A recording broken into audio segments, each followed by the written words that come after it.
Pessoal, tudo bem com vocês? Aqui é o Pastor Caio. Grande prazer em estar mais uma vez aqui, disponibilizar esse conteúdo, né? 7 selos do Apocalipse. Essa que vai ser a lição de número 2.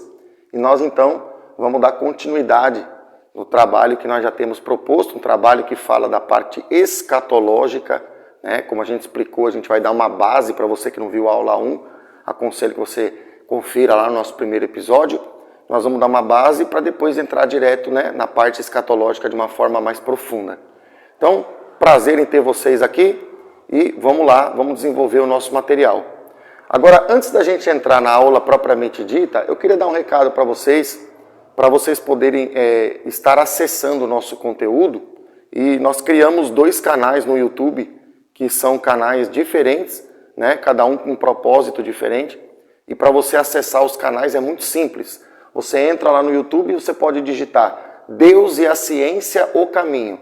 Repetindo, você digita Deus e a Ciência, o Caminho. O que você vai encontrar nesse canal? Você vai encontrar o nosso trabalho que fala da parte científica, que fala da parte que tratamos de eventos científicos, né, comportamentos de leis científicas, e fazemos um paralelo da ciência, das leis científicas, com a Bíblia Sagrada. Então esse é o nosso primeiro canal, Deus e a Ciência, o Caminho. O nosso segundo canal é o Instituto MBEC. Então você digita lá, da maneira que está aqui, Instituto MBEC. Você digitando Instituto MBEC vai ter vários conteúdos ali. O conteúdo que a gente está dando relevância nesse momento é os 7 selos do Apocalipse, que é o que a gente vai trabalhar hoje. E por que eu estou explicando isso? Porque você que gosta de ciência, ou você que sabe que tem pessoas que gostam desse assunto, a gente está fazendo algo que talvez as pessoas também não saibam. A gente está disponibilizando o conteúdo científico em ambos os canais. Então você pode encontrar, tanto no Deus e a Ciência o Caminho, como também no Instituto MBEC, você vai encontrar a mesma playlist, o mesmo conteúdo. Já os 7 selos do Apocalipse, você só encontra no Instituto MBEC. Então, salva os esclarecimentos, né, para você compartilhar com alguém. A gente sabe que nós estamos numa era tecnológica e você pode usar esse conteúdo científico, né, disponibilizado aqui por nós em 2 canais, para poder evangelizar alguém, para poder atrair alguém para Cristo, para poder falar de Cristo, né, e referenciar a Cristo através de um conteúdo secular, que no caso é a ciência. Então, por isso que a gente disponibilizou esse conteúdo em 2 canais diferentes. Então fique à vontade, você pode entrar pelo Instituto MBEC, vai estar lá. Você pode entrar pelo Deus e a Ciência, o Caminho, nosso outro canal, vai estar lá também o conteúdo. Já os 7 selos, como eu falei, só vai estar disponível no Instituto MBEC. Ok? Então vamos dar continuidade no nosso 7 selos do Apocalipse, a lição de número 2. E nós queremos desenvolver aqui algumas coisas importantes que Deus vem trazendo para nós aí. Bom, se você se recorda, se você assistiu a nossa primeira lição, você lembra que a gente falou do anel de sinete, a gente falou do selo da carta selada, da autoridade do rei, né, que ele usava o seu brasão, a sua marca real, para selar a carta. A gente falou que essa carta, depois de selada, ela era enviada para um determinado destino, para uma determinada pessoa, o rei, né, no caso. E a gente colocou que a nossa vida é como uma folha em branco. Nós viemos para Deus dessa forma, nós estamos abertos, ou devemos estar abertos para receber, né, a palavra de Deus que vai ser escrita na nossa história. Então a gente colocava que nós viemos para Deus assim, né, como folhas em branco. E a gente falou um pouquinho que o que tem na Escritura foi o que Deus não só deixou para nós. A gente falou isso no primeiro episódio, primeira lição. Se você não assistiu de novo, vai lá dar uma olhada. Mas a gente falava que Deus não deixou as Escrituras Sagradas só como um relato do que Deus tem para nós aprender. As Escrituras Sagradas têm mais relevância do que isso. As Escrituras Sagradas representam aquilo que Deus escreveu na vida dos personagens, trazendo para nós, na nossa vida cotidiana cristã, que Deus também quer escrever na minha vida e na sua vida.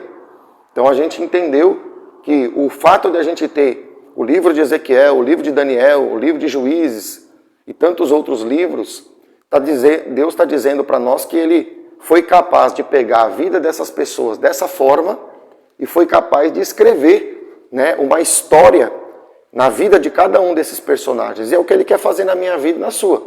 Ele quer escrever uma história, né, e por isso Ele deixou as Escrituras, para a gente ver que Ele já escreveu essa história na vida de outras pessoas.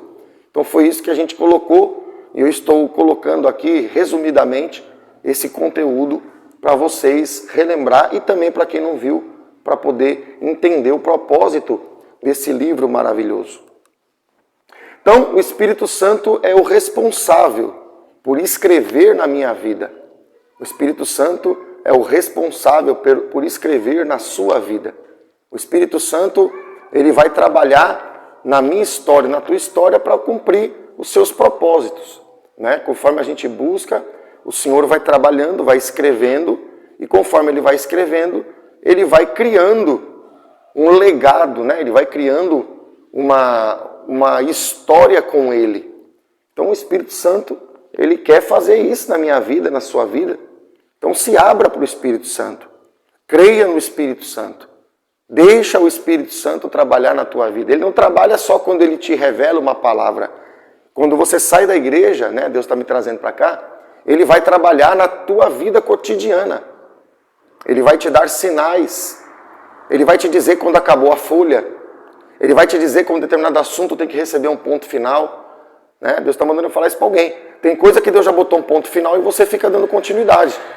Tem coisa que Deus já botou um ponto e vírgula e você quer entender a frase como uma frase que ainda não terminou, que ainda não teve pausa. Respeite a pontuação de Deus. Se Deus disse que é ponto final, se Deus disse que é para perdoar tal pessoa, perdoa. Né? Eu tenho aprendido com Deus que perdão, irmãos, não é uma coisa que eu faço para alguém. Perdão é uma coisa que eu faço para mim mesmo. Porque quando a gente não perdoa, né? Deus está me tocando para falar isso para alguém, é como você tomar veneno e querer que o outro morra. Quando você não perdoa, o veneno fica na sua alma. Né? A pessoa muitas das vezes já te fez mal do lado de fora, já te fez uma situação que você sofreu. Aí você não perdoando, aquela situação ela continua dentro de você. Tu continua tomando aquele veneno. Então, se Deus deu um ponto final, né, usando a Escritura, se Deus, através do Espírito Santo, já disse que acabou, você tem que fechar aquela página e ir para outra, vira a página. Né? Deixa Deus ser Deus na tua vida. Porque perdão, irmãos, é um princípio de Deus. Eu também tenho aprendido com Deus que perdoar não é a mesma coisa que ser amiguinho das pessoas. As pessoas confundem muito, tá? Eu estou aqui parando para falar isso para você. Como um profeta de Deus, eu estou sentindo de parar e dar essa ênfase para você. Perdoar não é ser amiguinho das pessoas. Presta atenção no que eu vou falar agora. Deus não nos ensina, presta atenção, Deus não nos ensina a gostar das pessoas. O que, pastor? Deus não nos ensina a gostar das pessoas. Por que Deus não nos ensina a gostar? Porque o gosto tem a ver com a nossa particularidade. Por exemplo, se você me chamar para jantar na tua casa, né, e me servir um peixe, e vamos dizer que eu não gosto muito de peixe, eu vou comer ali, talvez educadamente, mas eu não vou me fartar. Por quê? Porque eu não gosto. Então é uma coisa que você gosta e pode ser que eu não goste, ou pode ser que eu goste e outra pessoa não gosta. Então o gosto é particular. Então tem certas atitudes das pessoas que a gente não gosta.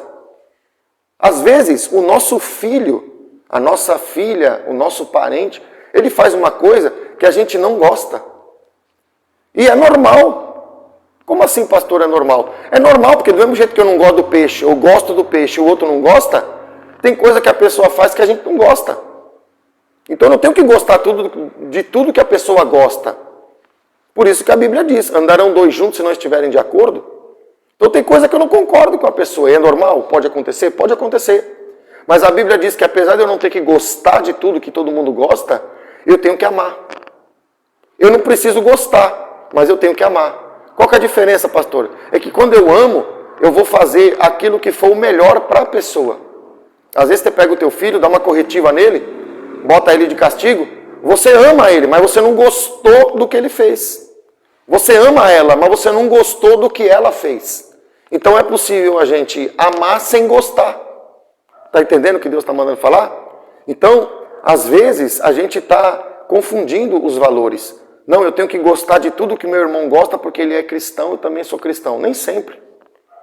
Nem sempre. Por isso que na pontuação de Deus, estou falando dentro do tema aqui, mas Deus levou para esse lado. Por isso que na pontuação de Deus existe o ponto final. Às vezes, a nossa trajetória com alguém vem acompanhada de um monte de coisa que Deus escreve e daqui a pouco Deus pega e bota um ponto final. Às vezes esse ponto final é por um motivo, mas às vezes esse ponto final é porque os propósitos são diferentes. Você lembra de Abraão e de Ló? Deus mandou ir Deus permitiu, né? Não que Deus mandou, Deus permitiu que Abraão falasse para Ló: se você for para a direita, eu vou para a esquerda. Se você for para a esquerda, eu vou para a direita. Mas eles não eram parentes? Era. Eles não eram tio e sobrinho? Era. Mas não estava dando certo. Naquele momento ali da história de Abraão e de Ló, os pastores estavam em conflito. Entendeu? Então, às vezes, o conflito vem para que a gente entenda que Deus está, pelo Espírito Santo, Ele está usando aqui, ó, a pena sagrada para poder botar um ponto final. Isso não quer dizer que eu tenho que ter raiva da pessoa, isso não quer dizer que eu tenho que amaldiçoar a pessoa, isso não quer dizer que eu tenha que desgostar da pessoa no sentido humano, né? Mas existem situações que o que é bom para mim não é bom para ele. Deus está levando para cá, irmão, eu não ia falar isso. Existem situações que o que é bom para você não é bom para o teu irmão. Então você tem que entender isso aí. A gente tem que crescer, irmãos. A gente não pode ficar no evangelho das crianças. As crianças, elas são assim, um dia está de bem, outro dia está de mal. Um dia está de bem, outro dia está de mal. Um dia está feliz, outro dia está tristinha. Você toma o pirulito da mão dela, ela fica triste, não quer mais falar com você. Daqui 5 minutos ela está falando com você. Então esse tipo de comportamento é um comportamento infantil.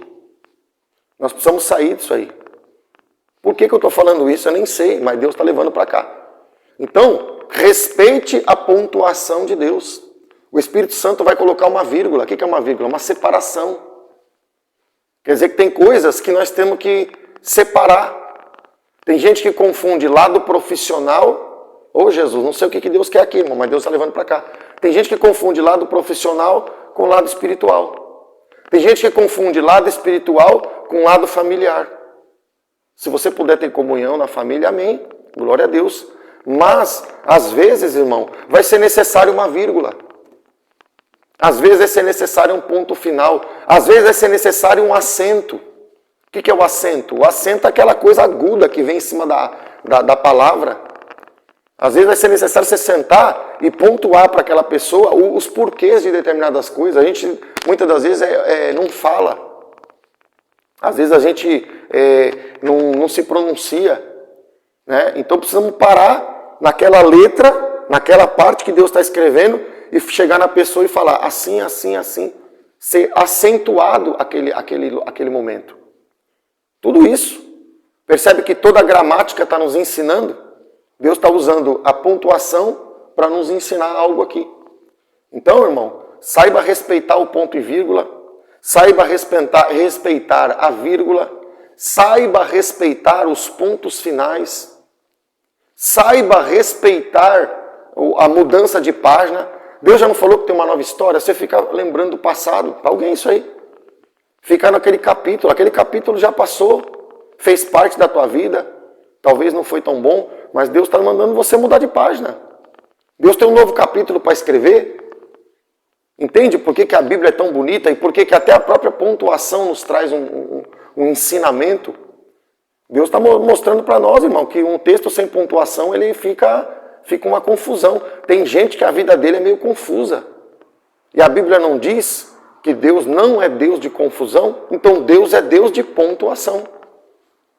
Precisamos entender isso aí. Amém? Então Deus está levando para cá, eu não preparei, como eu disse, mas glória a Deus, que o Espírito Santo, até aqui na ministração, ele manda a gente falar coisas que a gente não preparou, mas que vai servir para alguém aí. Tá bom? Seguindo, então a gente falou que a gente precisa ser uma carta selada, né? Deus trabalha em segredo no nosso coração algumas coisas antes de revelar, né, publicamente. E isso acontece através do tempo, né? Até que Deus possa abrir essa carta, até que Deus possa revelar, até que Deus possa mostrar. Então, tenha paciência, tenha tranquilidade, porque o que Deus faz na minha vida é diferente do que Deus faz na sua, e assim com todos nós. E Deus sabe a hora de mostrar, a hora de esconder, Deus sabe a hora de te apresentar, Deus sabe a hora de não apresentar, né? Por exemplo, esse conteúdo científico que eu mencionava no começo aqui, explicando os canais que a gente tem proposto, eu já trabalho com eles há anos, mas só agora que Deus me direcionou para colocar eles disponibilizados para o público em geral, né? Eu já trabalho com esse conteúdo desde de 2012 até antes um pouco, e passaram-se aí 10 anos e eu, a princípio, não mostrei para ninguém. Então, Deus, ele sabe a hora de revelar essa carta, a hora de revelar o que ele tem escrito na tua vida. Então, isso é importante. E aqui nós vemos, irmão, que quando Deus escreve, né, às vezes Deus vai escrever, grava isso que eu vou falar, às vezes Deus vai escrever na tua vida, ele vai escrever através de situações ruins. Preste atenção nisso aqui. Jesus estava todo marcado na cruz. Jesus estava todo ensanguentado, estava todo marcado pelos açoites. Sabe o que Deus estava fazendo? Deus estava usando, no exemplo de Jesus, Deus estava usando a caneta dos ímpios, né, o chicote que estava na mão dos romanos ali. Deus estava usando a caneta dos ímpios para poder escrever uma história na vida de Jesus que iria nos beneficiar. Então, muitas das vezes, o que Deus faz, ou que Deus permite que aconteça, nem sempre é numa folha branca que vai continuar branquinha. Olha como é que estava essa folha aqui, ó. Olha como é que estava a escrita de Deus na vida de Jesus. Estava todo ensanguentado, né? Deus estava usando o mal, pegando as palavras que o mal estava produzindo ali, para poder escrever uma história de sucesso. Então, aqui você aprende uma coisa. Sucesso não tem a ver com a folha branquinha que não foi marcada. Sucesso tem a ver, com muitas das vezes, até com algumas derrotas que a gente vai passar, porque através da derrota o que acontece? A gente aprende alguma coisa. No caso de Jesus não precisava, porque Jesus é santo, Jesus é perfeito, mas na minha vida e na sua, Deus às vezes permitindo uma derrota, permitindo um acidente de percurso, né, como ele permitiu com vários servos aí na Bíblia, a gente vê escrito, né, Moisés que bateu 2 vezes na rocha, e tantos outros, a gente vê que Deus, ele faz na nossa história algo grande por algo que foi desagradável. Percebe isso? Então, às vezes, Deus vai usar uma derrota sua, grave bem. Deus vai usar uma coisa triste que te aconteceu, mas não fique triste, porque Deus vai dar uma vírgula, vai separar aquele instante do momento que você está vivendo, e Deus vai usar algum aprendizado daquela situação para o momento que você vai viver, para a vitória que virá.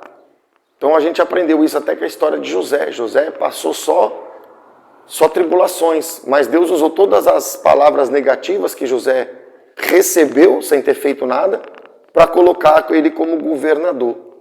Então Deus, ele usa, né, coisas ruins para transformá-las em vitórias futuras.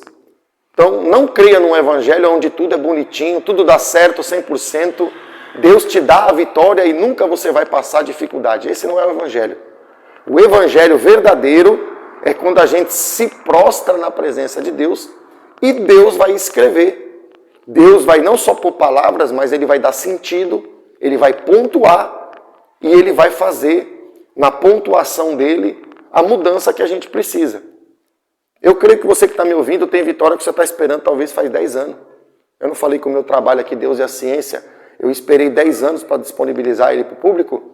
Então eu fiquei preparando esse trabalho durante muito tempo, né? Ainda preparo até hoje. Mas Deus, ele tem um momento para fazer as coisas. Às vezes você está achando que Deus te esqueceu. Para alguém que está me ouvindo, meu Deus está levando essa palavra profética para alguém. Você está achando que Deus botou um ponto final e que não tem mais nada para ser feito. Deus está dizendo, eu não sou Deus que começa e deixa pela metade. Eu sou Deus, é para alguém isso, que começa E aquele que começou a boa obra, se nós formos fiéis, ele é poderoso para terminá-la. Então, irmão, a nossa esperança é o Senhor. O Senhor, ele tem na nossa vida uma história. Eu posso escolher entre viver a minha história, o meu propósito, do meu jeito, com as minhas palavras e com o meu jeito de escrever, ou eu posso deixar Deus escrever. Só que quando eu deixo Deus escrever, nem sempre ele escreve como eu acho, ou como eu espero. Ele vai escrever da maneira que ele, Deus, entende ser o melhor. Entende isso? Então olha para Jesus. Olha como é que foi escrito. Olha como é que foi marcado o corpo dele. Né? E ele foi vencedor. Olhando naturalmente, você olha para quê? Para um homem condenado. Olhando com os olhos da fé, eu olho para um homem que está prestes a ressuscitar. Então, às vezes, tem coisa na tua vida que tem que morrer mesmo. Para Deus trazer o seu poder à tona e você ver ressuscitar. Aquele projeto que você tinha daquele jeito, Deus diz para você, eu vou apagar esse projeto, vou fazer ele morrer, porque eu vou te dar um projeto melhor. Oh, glória a Deus. Deus tem coisas melhores para o seu povo. O problema é que muita gente tem escrito a sua história do seu jeito, com as suas palavras, com a sua forma de pontuar. E Deus não tem podido trabalhar. Porque Deus respeita a nossa condição de escolha. Mas, aquele que se submete, que deixa Deus trabalhar, ele vence. No final, ele vence. Então é importante você entender isso. Aí nós falamos, né, na primeira ministração, que Paulo ele reflete essa verdade. Ele diz, quanto ao mais ninguém, ou seja, ninguém me moleste, porque eu trago no corpo, assim como Jesus trazia ali no corpo, as marcas de Jesus. Então Paulo fala sobre isso. Paulo foi um grande instrumento nas mãos de Deus. E nós vamos agora então entender que Deus tem um momento da honra. Olha o que Deus diz para José. Gênesis 41, versículo 41. Disse mais Faraó a José, vês que te faço autoridade sobre toda a terra do Egito. Esse aqui, a história dele, se você pegar antes dele ser honrado, irmão, difícil. Né? Todo mundo que lê um pouquinho da Bíblia vai descobrir quanto José padeceu. Mas tem a hora de Deus te honrar. Então uma coisa que eu quero pontuar aqui para você, eu quero parar aqui para refletir com você. Deus, irmãos, ele é o mesmo Deus do passado. O Deus que trabalhava lá no Egito com José é o mesmo Deus que está aí com você. Se você crê no Senhor Jesus, se você não crê, comece a crer hoje. Mas eu quero dizer para você que o mesmo que trabalhava no passado, ele trabalha hoje. Porque dá uma impressão que quando a gente lê na Bíblia, parece que Deus fazia, Deus faz hoje. Deus ainda opera hoje. Deus ainda faz mudança em histórias humanas hoje. Deus está dando um momento aqui da honra para o seu servo. Mas esse servo, ele soube esperar. Ele soube aguardar. Ele soube se submeter ao processo. Porque às vezes, irmão, o difícil não é nem a gente acatar a liderança. Às vezes o difícil não é a gente acatar alguma coisa que a gente não gosta. Às vezes o difícil é a gente acatar o que o Senhor tem feito em nossa vida. Porque o que o Senhor faz, muitas vezes a gente não entende. Tem muita coisa que a gente entende, mas tem muita coisa também que a gente não entende. E quando a gente não entende, a gente precisa confiar que Deus no final trará a honra. Então, eu não aceito uma pessoa que vive uma história de derrota e que Deus não honra ela. Porque se nós estamos padecendo por Cristo, do mesmo jeito que Jesus morreu, Jesus glorificou o seu nome. Então aqui eu quero trazer uma coisa para você que me escuta, para você que vê essa ministração. Tem pessoas que justificam os seus fracassos, a falta da honra de Deus, dizendo que é Deus que quis. Vou dizer bem claro para você, não foi Deus que quis. É porque na hora do padecer, na hora do sofrer, a pessoa fez do seu jeito. Na hora que Deus mostrou para ela algo, ela quis fazer de outro jeito. Ela deu um jeito de contornar. Ela foi num caminho que Deus não tinha para ela. Como ela deixou Deus e foi escrever do seu jeito, Deus perdeu o compromisso com ela. Deus não é obrigado a honrar ela como honrou José, porque ela não deixou Deus trabalhar no momento da dor. Quando Deus está trabalhando na dor e a gente não entende, e tem hora, irmão, que a gente chora, é como Ana, a gente tem hora, a gente chora. A gente tem que entender que a gente está sofrendo por Cristo, né? Que estamos no caminho. Mas quando a gente não quer sofrer por Cristo, quando a gente desvia, como a gente faz quando aquele profeta que foi repreendido pela jumenta, né? Que a jumenta viu o anjo e ele não viu. Tem profeta que, apesar de ser profeta, ele já não está mais ouvindo a Deus. Ele já não está mais obedecendo ao Espírito Santo. Precisou uma jumenta ser profeta para o profeta. Veja só. Então, não é porque eu sou profeta, não é porque eu sou de Deus, que Deus tem que garantir a minha vitória. Deus vai garantir a minha vitória se eu deixar Ele escrever. Se eu sujeitar os meus caminhos ao Senhor. Agora, se eu pegar e dar uma daquele, fazer que nem aquele profeta, que a jumenta viu que o anjo tirou a espada e ia matar. A jumenta pegou e falou para o profeta. Agora, tem gente que está mais jumento que a jumenta. Então, nós vamos abrir aqui um leque, vamos fazer uma separação aqui, vamos meditar nisso aqui. Não é porque eu sou evangélico, não é porque eu sou cristão, que Deus vai me honrar. Abre bem a tua cabeça. Porque as decisões que a gente toma, elas nos levam para determinados lugares e caminhos. E se esse caminho não estiver na presença de Deus, Deus não tem mais compromisso comigo. Deus pode me livrar por misericórdia por alguma coisa que Ele entenda que vale a pena me livrar. Mas Ele não vai me colocar no lugar onde Ele me projetou para estar. Se José abandona no meio do caminho o que Deus estava tratando com ele, se José se deita com a mulher de Potifar, eu tenho certeza que ele não chegava no trono. Quem sabe tem gente que está me ouvindo e largou o caminho. Você acha que Deus tem compromisso com você porque você só crê nele? Deus está dizendo para alguém aí, não adianta só crer em mim, tem que me obedecer. Deus, Ele é Deus do presente, do passado e do futuro. Enquanto as pessoas vão pelos caminhos fáceis, por que o ser humano vai para o caminho do pecado? Porque se o pecado fosse ruim, só ruim, ninguém pecava. Porque o pecado é mais fácil eu ir para determinados caminhos do que servir a Deus. Só que quando eu entro nesse caminho, e eu vou descobrindo que é um beco sem saída, que culpa tem Deus da decisão que eu tomei? Que culpa tem Deus dele ter falado comigo e eu não ter ouvido o que ele tinha para me dizer? Para pensar nisso.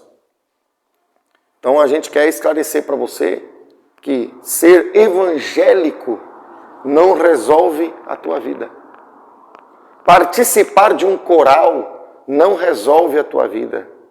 Participar de um ciclo de obreiros não resolve a tua vida. Ser participante de uma convenção não resolverá a tua vida. Vou falar bem claro, Deus vai falar muito sobre isso hoje aqui. O que resolve a nossa vida é a decisão que a gente toma mediante aos conselhos do Espírito Santo e a revelação da palavra de Deus. O que resolve a nossa vida é a atitude em cima da palavra. Porque tem gente que fala da palavra, mas não pratica. Tem gente que decora os versículos, mas não vive. Não adianta. Deus está mandando para alguém isso aí. Né? A ministração, a princípio, não ia falar nada disso. Mas Deus, pelo amor à tua vida, Ele está preparando algo novo para você. Mas a pergunta do Espírito Santo para alguém é: você quer pagar o preço para viver o que Deus tem? Ou você quer viver do teu jeito e depois lá na frente e reclamar do que Deus não fez?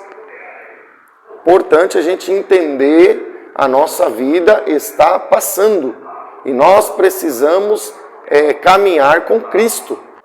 Amém? Então eu creio que está bem esclarecido, está bem pontuado aqui o que Deus está mandando eu falar para alguém aí.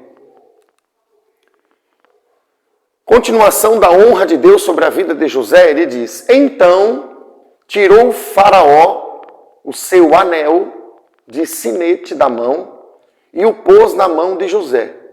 Fê-lo vestir roupas de linho fino. Ele pôs ao pescoço um colar de ouro.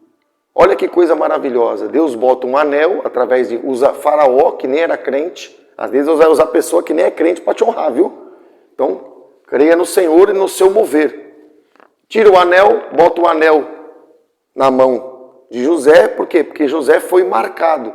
A carta foi escrita. Agora José vai ter o anel para marcar. Trocou as vestes dele e deu um colar para ele. E a gente vai começar a entender, irmãos, que para Deus fazer na nossa vida, presta atenção que hoje aqui Deus vai falar de um segredo de uma forma muito específica. Para Deus fazer na nossa vida, nós precisamos entender uma coisa. O que nós precisamos entender? Nós precisamos entender que todas as revelações de Deus, elas nos são dadas sempre através do Senhor Jesus. Tudo que Deus faz, tudo que o Espírito Santo move, ele só move se a gente tiver identificado com Jesus. Nós vamos ver por dentro da Bíblia como é que isso acontece. Então, Gênesis 37, o capítulo de número 1, a gente diz, ou a gente lê da seguinte forma: habitou Jacó na terra das peregrinações de seu pai, na terra de Canaã. Então, como é que a revelação de Jesus se dá? Presta atenção nisso aqui. A revelação de Jesus, ela se dá através da evidência do número 2. A revelação de Jesus se dá, vou até marcar aqui no quadro para a gente poder registrar isso. A revelação de Jesus se dá pela evidência do número 2.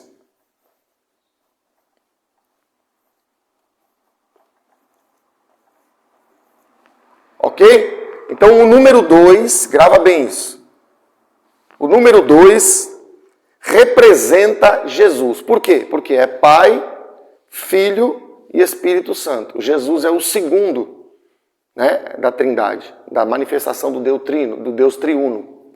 Então, tudo que Deus vai fazer, ele vai revelar e vai se manifestar através de Jesus. E Jesus, ele vai ser identificado com a duplicidade. Grava isso aqui. Então nós vamos começar aqui, nós vamos começar a anotar, todas as vezes que a gente vê a revelação de Jesus nos textos, nós vamos anotar, né, vamos começar a marcar através desses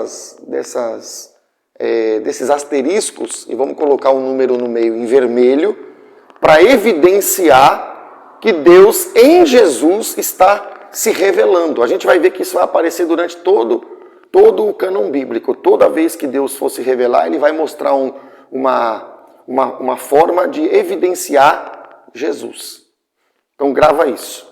Então como é que a gente pode começar a entender aqui? O texto diz assim, habitou Jacó na terra das peregrinações de seu pai, na terra de Canaã. Então aqui a gente vê Jesus, nós vamos anotar aqui a primeira evidência. Por quê? Porque a gente entende que há um tempo de peregrinação e há um tempo de conquista. Tempo de peregrinação é uma fase. Tempo de conquista, a honra que você acabou de ver, que Deus honrou José, colocou o anel de sinete no dedo dele, através de Faraó, que Deus colocou um colar de ouro. Então ele teve um tempo da busca, um tempo da peregrinação, enquanto ele estava sendo vendido pelos irmãos, né? E existe um tempo da honra, o tempo da conquista, o tempo da vitória. Então, se tem um tempo da peregrinação e tem o tempo da vitória, são dois tempos que nós precisamos viver. Então, eu anotei aqui, primeira evidência. Aí, no versículo 2, ele diz assim: esta é a história de Jacó, tendo José 17 anos. Então, ele vai falar da história de Jacó. Aí, como eu falei na ministração passada, e a gente traz aqui um pouquinho para comentar, ele vai contar a história de Jacó na perspectiva da história de José. Então ele vai contar a revelação através de duas perspectivas. A perspectiva de Jacó, essa é a história de Jacó. E aí ele começa a descrever o quê? A história de José, tendo José 17 anos. Então, quantas histórias estão sendo identificadas para Deus narrar o trabalhar dele na vida do homem? Deus está mostrando a história de Jacó e a história de José. Então, quantas histórias nós temos aqui? Nós temos duas perspectivas diferentes, dois livros diferentes, contando que cada história vai ter um livro para escrever o que aconteceu naquela vida, naquela pessoa, da vida daquela pessoa. Então, nós temos a história de Jacó e a história de José. Duas histórias. Então eu anotei aqui, ó. Número 2. Tudo bem? Então estou explicando, mastigando para você, porque como ainda você está conhecendo o conceito, Deus revelando-se em Jesus, né, através do número 2. Então nós estamos aprendendo esse conceito, e nós vamos ver pela Bíblia toda, que isso sempre vai aparecer, né? Deus, ele tem também o propósito de selar a carta. Isso a gente já viu. Deus, ele sela a carta, né? Somos nós, está escrevendo, ninguém está sabendo. A princípio ninguém sabe, a princípio. E ele nos sela. E aí nós ficamos assim, selados. E aí chega o momento de Deus revelar. Então, quantos momentos básicos nós estamos identificando? O momento de Deus selar, o momento, e o momento de Deus revelar. Segundo momento. Momento de Deus fechar e o momento de Deus abrir. Dois momentos diferentes. Então, a revelação está aparecendo em Jesus. Eu anotei aqui o 3. Bom, a carta, ela deve ser selada. No início, quando Deus não revelou ainda a nossa proposta, o porquê que ele nos chamou, então, são só duas pessoas que conhecem a nossa luta. No início, nessa fase da nossa vida, assim como foi José, Deus conhece o que nós estamos vivendo e nós mesmos conhecemos o que estamos vivendo, o sofrimento, a dificuldade. Então, Deus conhece. Eu também conheço a dificuldade que eu tenho, mas as pessoas muitas das vezes não sabem. A maioria com certeza não sabe. Então, se Deus sabe, na parte da onde eu estou ainda passando na peregrinação, né? Se só Deus sabe e eu sei, quantas pessoas sabem? Eu e Deus. O meu parente não sabe, meu pai não sabe, minha mãe não sabe, meu vizinho não sabe. Deus sabe, porque ele está vendo tudo, e eu também sei, porque sou eu que estou passando, muitas das vezes, as provas. Então, se Deus sabe e eu sei, quantas pessoas inicialmente sabem sobre nós? 2, Deus e eu. Então, eu coloquei aqui 4. Gênesis 37, versículo 27. Vinde, vendamo-lo aos ismaelitas, não ponhamos sobre ele a nossa mão, pois é nosso irmão. Seus irmãos concordaram. Então aqui é o momento em que os irmãos vão fazer a trama, né? Para poder tentar atrapalhar ou até matar o seu irmão José. Então a gente vê dois grupos distintos aqui. Né? A gente vê o grupo dos irmãos de José contra ele, e a gente vê um outro grupo, José, que estava do outro lado. Aí você vai dizer, não pastor, José está sozinho. Não está não, está com Deus. Se José está com Deus, é outro grupo. Então tem um grupo que são seus irmãos, que estão contra ele, e tem um grupo que é Deus e José. Né? Se já são mais de um, já é grupo. Então, qual é o primeiro grupo? Os irmãos de José. Qual é o segundo grupo? José e Deus. Então, um grupo lá, um grupo cá. Como nós temos dois grupos, eu anotei aqui 5. Gênesis 37, versículo 24. E tomando-o, o lançaram na cisterna vazia e sem água. Então, olha Deus escrevendo pela caneta malvada dos irmãos de José. Dá uma olhada aqui. Eles lançaram José na cisterna, e eles lançaram José na cisterna que tinha duas identidades. Ela era vazia e ela era sem água. Se é vazia e é sem água, quantas coisas estão aparecendo? 2. Aí você vai dizer, não, pastor, mas aqui está tentando fazer mal para José. Não tentaram fazer mal para Jesus na cruz? E isso impediu Jesus de ressuscitar? Não. Então Deus usou a caneta do ímpio para escrever glória na vida de Jesus. Deus vai usar a maldade dos irmãos de José, não que Deus estava concordando com isso aqui, mas já que eles queriam fazer e Deus estava permitindo, então Deus vai permitir duas coisas acontecer. Olha o 2 aqui, ó. É vazio e é sem água. Não são duas coisas? Deus vai usar isso para poder começar a escrever a história de José. Então, como é vazio e sem água 2, então eu anotei o 6 aqui. Está percebendo como é que Deus trabalha? Deus não queria que os irmãos de José fizessem isso, mas já que eles estavam dispostos a fazer isso, e Deus falou, vou usar isso para escrever na vida do meu servo. Vou escrever a lança do soldado romano para poder tirar água e sangue, duas coisas, que saiu do lado de Jesus.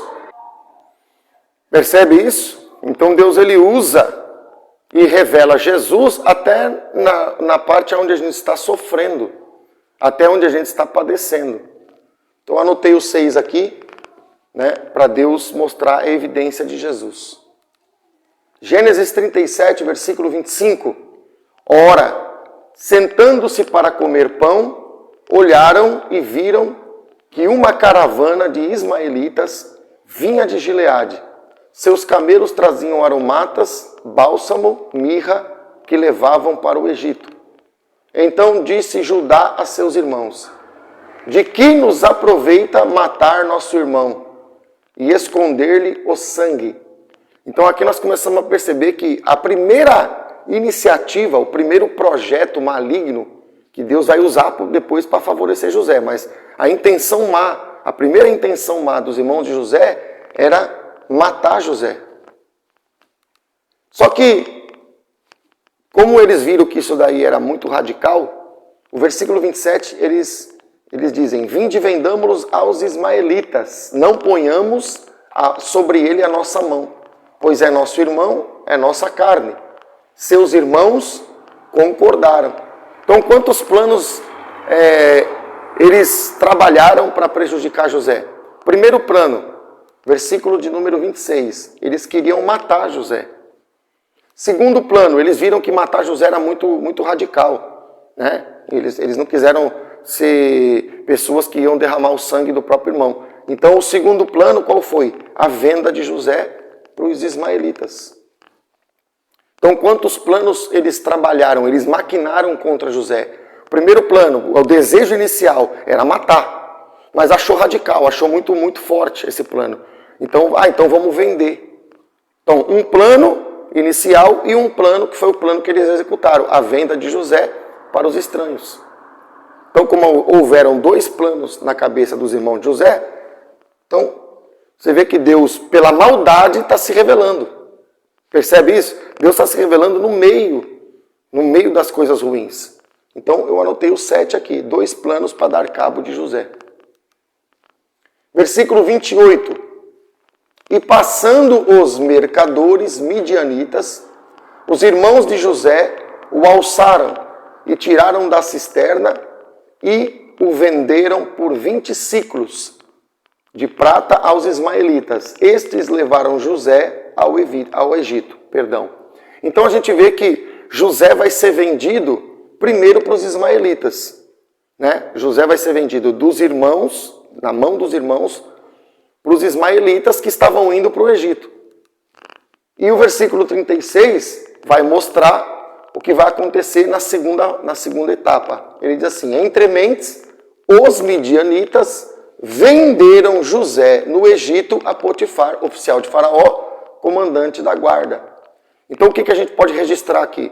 José foi vendido primeira vez para os ismaelitas e José foi vendido pela segunda vez no Egito. Então quantas vezes José foi vendido? Pelos ismaelitas, ou para os ismaelitas, né? Para os ismaelitas. E depois José foi vendido para o Egito. Então ele foi vendido quantas vezes? 2 vezes. Se ele foi vendido 2 vezes, apesar de tudo isso ser ruim, Jesus estava operando. Por quê? Porque tem 2 vezes que ele é vendido. Eu anotei o número 8 aqui. Percebe que no meio da bagunça toda, presta atenção nisso aqui, no meio da maldade toda, no meio da trama toda, no meio da perversidade dos irmãos, no meio de tudo isso, no meio dos acontecimentos, Jesus está aparecendo. O que está ensinando para nós? Primeira revelação para você, Jesus nunca te deixa só. O que acontece com muitos cristãos é que ele larga Jesus.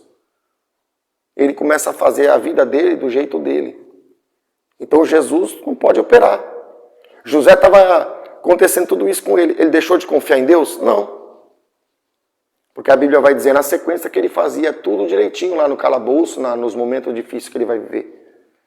Então você vê que a atitude desse homem, José, produziu uma semeadura que produziu uma colheita boa. O que você tem produzido? Você tem semeado em Deus ou você tem deixado Deus porque estão vendendo você? Às vezes estão negando, até cristão, até irmão nosso faz maldade para nós.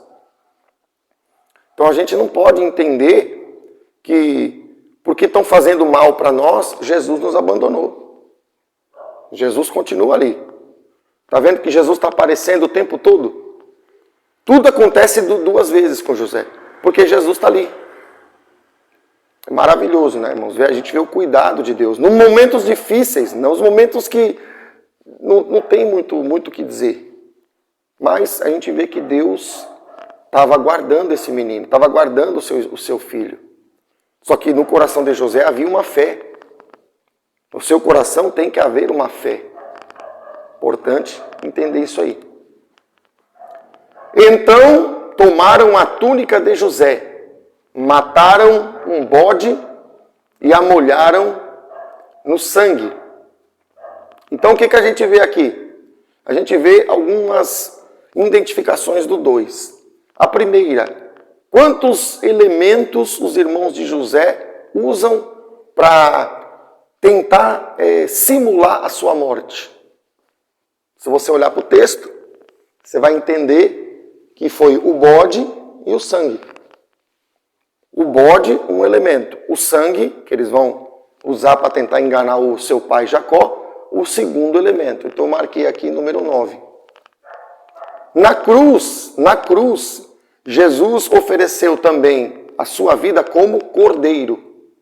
E do cordeiro veio o sangue da remissão de pecados. Então o cordeiro, que foi a oferta de Jesus na cruz, e o sangue derramado pelo cordeiro, quantos elementos a gente tem? 2. Então eu anotei aqui 10. E outra coisa que a gente pode identificar é que quando Jesus foi colocado na cruz, ele recebe a nossa maldição, os nossos pecados, né? João Batista vira, em João capítulo 1, versículo 29, ele diz: eis o cordeiro que tira o pecado do mundo. Então é por causa do cordeiro que o pecado pôde ser atraído para ele, para que na cruz a maldição fosse colocada toda sobre Jesus. Então a maldição da humanidade veio toda sobre Jesus, uma verdade que aconteceu. Só que Jesus ressuscita. Quando Jesus ressuscita, ele vence o pecado. Então aquilo que era maldição, que é a morte dele, que ele foi colocado no túmulo, vira bênção. Então a maldição se convertendo em bênção, maldição é uma coisa. Bênção é o resultado que Jesus produziu por sua morte e ressurreição. Então foram duas coisas. A maldição, que foi o que nós praticamos com nossos pecados, e a bênção, né, a salvação que veio por Jesus. Então Jesus viveu essas duas etapas. Ele foi maldito no sentido de ser colocado nele os pecados, mas ele se tornou a bênção para todos nós, porque ele venceu o pecado e transformou a maldição em bênção. Duas etapas. Então eu marquei aqui o 11. Então a gente vê que na Bíblia, tudo é cristocêntrico, tudo leva para Jesus, para Cristo. Interessante. Gênesis 37, nós vamos ver algo interessante. Ele diz assim: e enviaram a túnica talar de mangas compridas, fizeram-na levar a seu pai e lhe disseram: achamos isto, vê se é ou não a túnica de seu filho. Então José recebeu a túnica e ela era feita de mangas compridas. Quantas mangas José recebeu? José recebeu 2, porque aqui está no plural, ó, mangas compridas. Aí você vai falar assim, é óbvio. Não é óbvio, porque eu posso receber uma roupa que não tenha manga. Principalmente naquela região onde é quente, né? Ali no chamamento do pai Jacó, ele estava numa região desértica. A princípio eles usam roupas que favorecem estar no calor.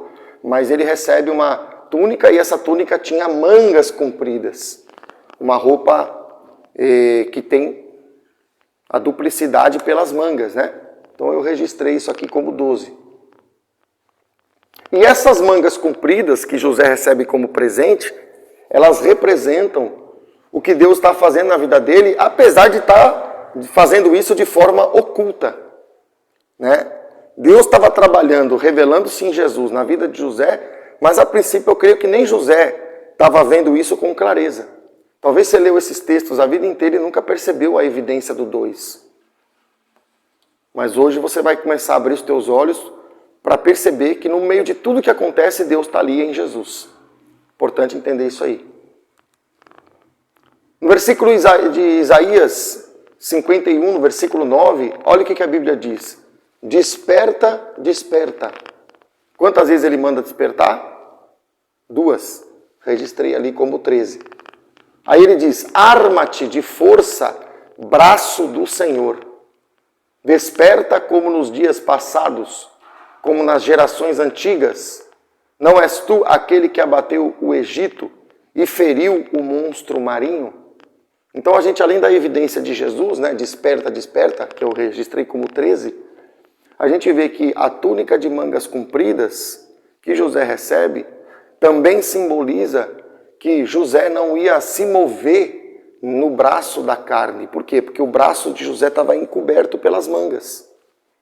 Sabe o que isso representa, a revelação? Que quem ia se mover na vida de José era Deus. Entende isso?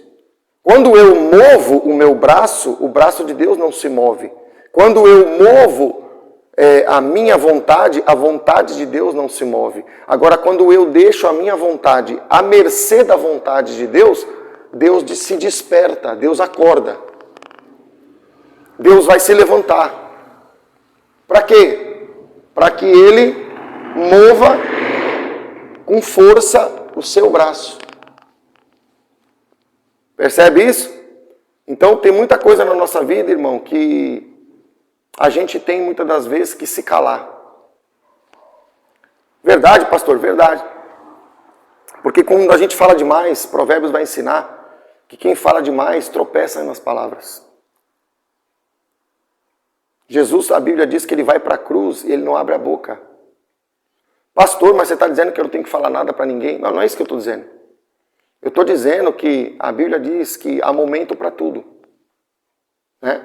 O texto sagrado, se não me engano, Eclesiastes diz que há momento para tudo. Há tempo de rir, há tempo de chorar, há tempo de abraçar, há tempo de deixar-se de abraçar. A gente tem que entender o tempo, a hora, o momento. Às vezes fizeram mal para nós, a gente quer responder. Às vezes fizeram uma coisa para nós, a gente quer revidar. E ali Deus fala para você, cala-te, né? Jesus foi para a cruz e não abriu a boca. Por quê? Porque ele sabia que a resposta não viria dele ali, a resposta viria na ressurreição. Quem sabe tem gente aí me ouvindo, que pessoas falaram que você não ia conquistar, que você não ia ser abençoado, que você não ia alcançar a vitória, e você está preocupado em dar resposta. Deixa Deus despertar na tua vida, deixa o braço dele se mover. Quem tem que dar resposta sobre a minha vida não sou eu. Como assim, pastor? Se eu entreguei o meu caminho para Deus, se eu entreguei os meus caminhos para o Senhor Jesus, quem tem que responder, como eu pertenço a Ele, quem tem que responder o que dá certo e o que não dá na minha vida é Ele. Quando eu não era de Deus, eu tenho que responder por mim. Agora eu fui incluído na família de Deus. Eu tenho pai. Eu não sou órfãozinho, não. Você não é órfãozinha, não. Não diz lá em Isaías, ainda que uma mãe se esqueça do seu filho. Precisamos viver isso aí. Ainda que aconteça isso, o Senhor, todavia, não se esquecerá de nós. Então, eu sou um projeto de Deus. José é um projeto de Deus. Não, mas não está dando certo. A resposta de quando vai dar certo é aquele que está trabalhando no projeto. Quando ele terminar o vaso, quando ele terminar a casa, quando ele terminar a obra, ele vai apresentar, ele vai revelar a carta. Ele vai falar, ficou tanto tempo em obra porque a casa era muito grande, tinha 3 andares. Tem muita gente que quer responder para as pessoas por que isso não está dando certo, por que aquilo não está dando certo, por que quer postar na rede social que conquistou isso, que conquistou aquilo. Para com isso, meu irmão. Você não tem que provar nada para ninguém. Você tem dono ou não tem? Na minha casa, usando um exemplo secular, eu boto o meu sofá aonde eu quero. É meu. Eu boto a mesa de jantar aonde eu quero. Eu boto a televisão aonde eu quero. Por quê? Porque são propriedades minhas. Deus faz a mesma coisa com a gente. A gente não se manda. A gente é o utensílio de Deus na casa. Deus põe aonde Ele quer. E não é porque Deus te colocou lá no canto que você perdeu o valor. Aprende isso aí. Porque pode ser que tem gente que está aqui no meio da sala, mas pode ser que tem gente que está lá no canto. Só que é lá que pode ser que é lá que vai servir a melhor comida, é lá que vai colocar o melhor depósito, é lá que vai acontecer alguma coisa. Mais importante até, a gente não sabe. Então, eu não tenho que ficar respondendo para as pessoas se dá certo, se não dá. Eu não me pertenço mais, você precisa entender isso. Você entregando a tua vida para Jesus, você pertence a Jesus. Ele pega você e põe você na casa aonde Ele quer. Porque Ele colocando naquele lugar, Ele sabe por que te colocou ali. Ah, pastor, mas ninguém está me vendo. Ele não está vendo? Se Ele está vendo, você já tem a audiência do céu. Milhões e milhões e milhões de anjos te vê. Quer melhor que isso? Não, pastor, mas não tem mais nem menos. Deus te põe aonde Ele quer. Né? Deus nos põe aonde quer. Agora, tenha uma certeza no seu coração. Deus vai te dar a vitória. Se você deixar os seus caminhos não ser mais seus. Se você entregar o teu caminho ao Senhor. Ele vai ser despertado. Ele vai se levantar. O braço dele vai mover. Olha que interessante. Desperta como nos dias passados. Eu não falei lá no começo da ministração que Deus é o Deus do passado, que Ele fazia, Ele faz hoje? Deus está dizendo, ó, é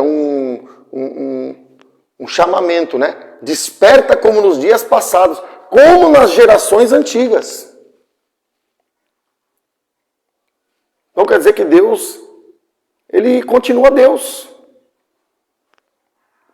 Ele continua Senhor, Ele continua o Rei da Glória. Ele continua eterno. Oh, glória a Deus. Coisa boa é ser de Deus, irmão. Precisamos entender essas coisas. Não, que eu tenho que responder, Deus está batendo essa tecla aqui comigo. Não, que eu tenho que dar satisfação, porque as pessoas têm que ver nada. Não tem que ver nada. Não tem que explicar nada. Porque eu não me pertenço mais. Quem vai explicar o que tem feito na minha vida quando Ele abrir a carta é Ele.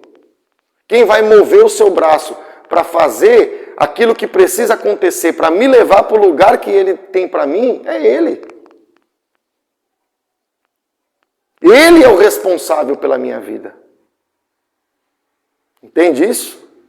Então, vamos parar com essa competição. Desculpa falar dessa forma, mas eu preciso falar que o Espírito está me incomodando. Uma competição idiota. De gente querendo ser uma coisa, querendo mostrar que é outra coisa. Meu Deus do céu, nós não somos tudo de Deus. Você já viu o sofá da sua casa discutindo com a mesa de jantar? Você já viu a mesa de jantar discutindo com a poltrona? Você já viu a poltrona discutindo com o banquinho da cozinha? Não viu. Agora, no natural a gente não vê, mas no espiritual nós somos os utensílios da casa de Deus e queremos ficar discutindo um com o outro. Eu não sei o que Deus quer aqui, irmão, mas a gente para, né, para falar aquilo que Deus traz no coração. Então, até o momento, 13 evidências do 2. 13 evidências do 2. Isaías 53. Quem creu em nossa pregação? E a quem foi revelado o braço do Senhor? Então, a gente começa a entender aqui que existem duas perguntas. Quem creu em nossa pregação? Primeira pergunta. E a quem foi revelado o braço do Senhor? Segunda pergunta. Anotei aqui 14. Então, a gente tem que entender, irmãos, que a gente tem que ser totalmente dependente de Deus. Deus está falando isso aqui para mim com essa palavra. A gente tem que ser totalmente dependente de Deus.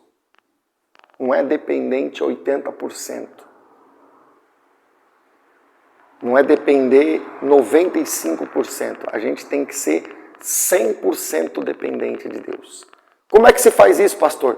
Quando você for fazer as suas atividades rotineiras, você conversa com o Senhor, deixa Ele participar da sua vida. Deus não fala só no culto, tá? Deus fala no culto, Deus fala você lavando louça, Deus fala você tomando banho. Pastor, Deus fala. Quando você vai sair de carro, com seu automóvel, com sua moto, pede para Deus guardar você nos trânsitos da vida, porque tem os demônios que querem ceifar muitas vezes a nossa vida, porque sabe que Deus é com a gente. Quando você vê alguém te perseguindo, entrega essa pessoa na mão de Deus. Fala para Deus julgar a tua causa. Entende? Tem que depender. Quando vai fazer aquela faculdade, pede direção. Pastor, mas eu quero estudar, eu quero crescer. Tudo bem, não tem problema de você querer progredir. Mas quem sabe, Deus está dizendo para você, não é esse momento que você tem que fazer. Ou é nesse momento. Ou espera um pouquinho. Tudo Deus tem uma forma. Nós temos, às vezes, ansiedades. Né? Alguém isso aí. Nós somos ansiosos, né? A maioria das pessoas são. A gente vai sendo trabalhado por Deus, vai tirando um pouco disso. A gente tem o desejo de alcançar as coisas. Não é errado. Não é errado. Mas quando a ansiedade fica maior que a fé, isso é um problema. Porque a ansiedade é o desejo irrefreado por alguma coisa. Você quer porque quer, porque quer, porque quer, porque quer. Parece que a tua vida, se aquilo não acontecer, Deus não é com você. E aquilo não é o teu Deus, aquilo é uma promessa. O teu Deus já está com você. Olha José caminhando e Deus com ele. Olha José caminhando e Deus com ele. Precisamos entender isso aí. E o nome disso, né, para mim seguir, é que a gente, quando entrega a nossa vida na mão de Deus 100%, aí entra um pouquinho na escatologia de novo. Aí eu vou ser arrebatado. Você já viu o arrebatamento de sentidos na igreja? Quando o Espírito Santo derrama o poder e a pessoa cai? Tem casos que Deus não tira a consciência, mas tem casos que a pessoa não está ali.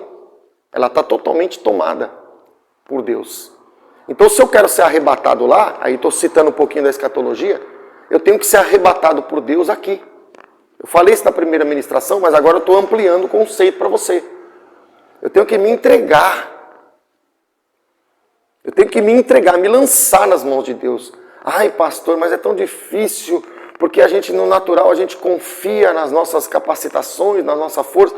Pois é, por isso que o Evangelho é para os corajosos, porque a gente tem que crer que Deus será com a gente.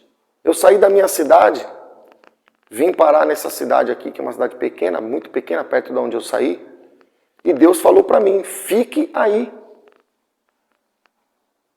E eu tenho duas escolhas, ou eu vou embora, vou fazer o meu caminho, poderia ter feito, ou eu escolho como eu escolhi no caso.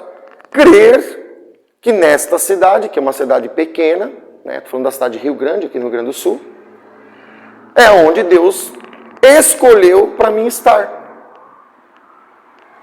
E Deus tem sido comigo. Né? Deus tem feito coisas na minha vida maravilhosas, né? Tanto na vida secular e também principalmente no ministério. Hoje eu vejo o sobrenatural, estou testificando para você crer que Deus faz, né? Não estou falando isso para minha exaltação, para você crer que Deus faz. Hoje eu vejo o sobrenatural praticamente todo culto. Desde que a gente abriu a igreja, até antes de abrir a igreja, né? Eu já via. Começou em 2014, na verdade. De 2014 para cá, eu vejo sobrenatural eu vejo o poder de Deus, eu vejo Deus curar. Né? Nos nossos cultos, as pessoas vêm, ficam embriagadas no poder, caem. A gente tem até vídeo aí, se você quiser dar uma olhada na playlist lá no Instituto MBEC. Eu não estou falando isso para exaltação do homem. O homem não tem que ser exaltado em primeiro lugar. Quem tem que ser exaltado é Deus. Foi Deus que fez isso na minha vida. É Deus que faz na sua vida, é Deus que faz na nossa vida. E glória a Deus por isso, porque Ele faz o melhor. Eu posso fazer o bom, mas Deus faz o melhor. Então entre o bom e o melhor, eu escolhi ficar no melhor. Ainda que com dificuldade. Então eu vejo sobrenatural, eu vejo o poder de Deus, fora as coisas que Deus falou que vai fazer ainda, né? Mas eu vejo Deus mover, eu vejo o Espírito Santo derramar. A gente dá uma ordem e a gente vê o Espírito Santo fazer na hora.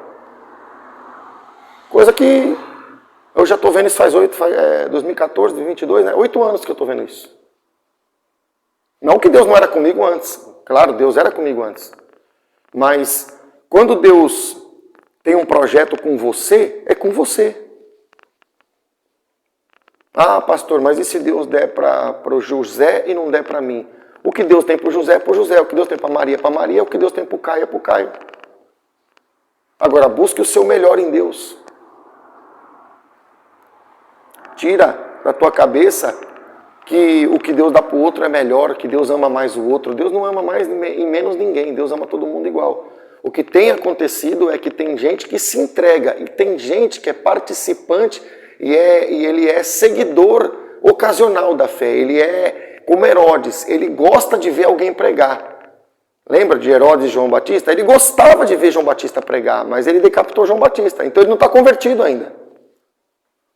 Não seja um Herodes na igreja. Não fica ali meia boca, entregando, bota um pé na igreja, outro pé no mundo. Não, meu irmão, vai para Deus, vai com força, vai mesmo. Deixa o braço do Senhor te guiar. Deixa Deus ser Deus na tua vida.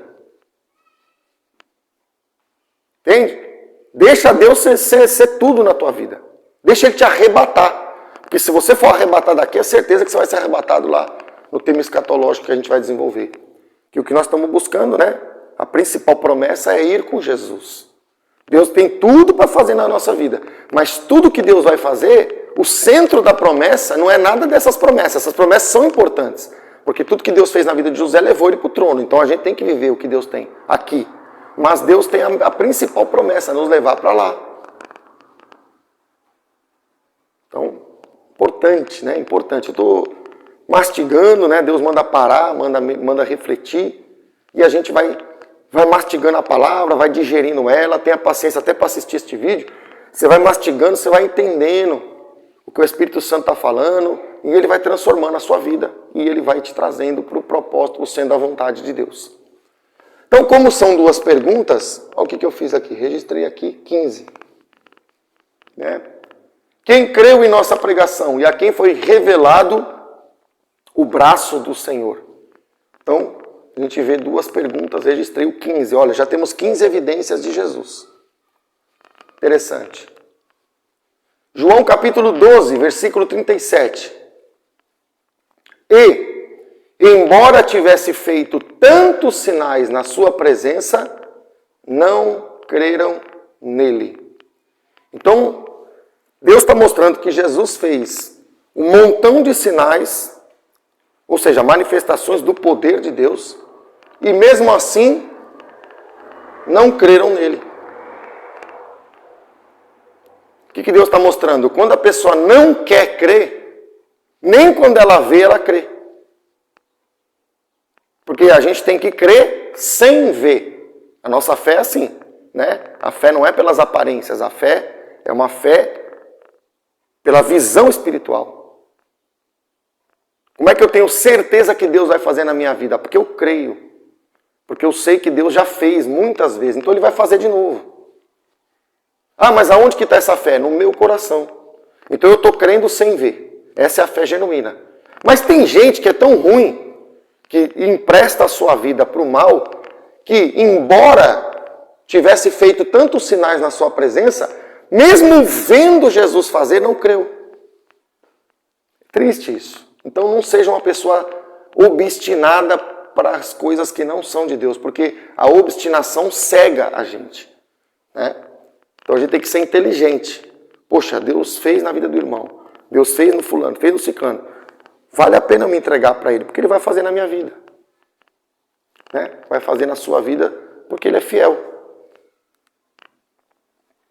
Para se cumprir, João 12:38, a palavra do profeta Isaías, que diz: Senhor, quem creu em nossa pregação, e a quem foi revelado o braço do Senhor.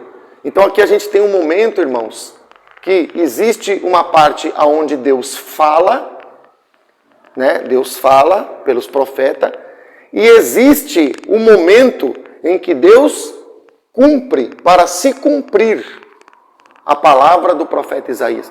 Então a gente vê que tem uma parte que Deus fala e tem uma parte que Deus cumpre. Se você sair do caminho, Deus só vai falar, não vai ter Jesus, vai ter um só. Porque Deus falou com você, mas você não deu crédito. Então Deus falou, mas você não viu o cumprimento. Então você vê que até para nós ter vitória tem que ter a segunda parte. Deus falou, aí tu está esperando. Como José, tu está esperando. Até que Deus cumpre. Quando Deus falou, um evento. Quando Deus cumpriu, segundo evento. Nós fomos estabelecidos em Jesus. Aí eu anotei aqui 16. Deus fala e Deus cumpre. Maravilhoso, né, irmãos? Aí coloquei aqui em tom de pergunta: José foi alcançado pelo braço do Senhor porque estava sendo vendido.